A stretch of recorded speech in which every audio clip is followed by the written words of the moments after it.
শুভ রাধাষ্টমী সকলকে। তোমরা সবাই কেমন আছো? এটা আমার রাধাষ্টমীর উপলক্ষে একটি ব্লগ পোস্ট করা হয়নি, একটু দেরিতেই পোস্ট করলাম। এই হলো আমার গপু। সবাইকে শৃঙ্গার করে আমি একটু পুষ্প দিয়ে চলে এসেছি ভোগের প্রস্তুতি করতে। বেশিরভাগটাই মা করেছে শৃঙ্গারে।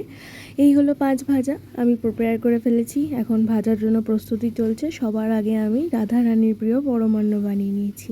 আমার না এরকম গান চালিয়ে আর এরকম ভোগের প্রিপারেশন করতে খুব ভালো লাগে, যতই হোক রাধারানীর জন্মদিন বলে কথা।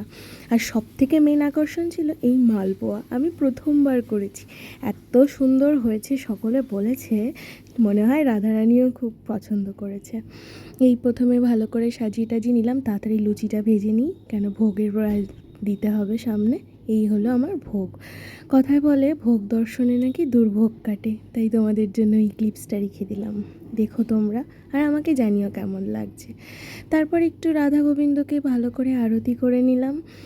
এই ছিল আজকের আমার ছোট্ট চেষ্টা, যতটা আমি পেরেছি আর যতটা আমার শরীরে দিয়েছে।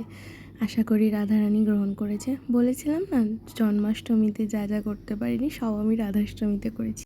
ব্যাস এইটুকু। তোমরা সকলে খুব ভালো থেকো। রাধারানীর কৃপায় তোমাদের সকলেই জীবনে সব কিছু রাধে রাধে হয়ে উঠুক। রাধে রাধে।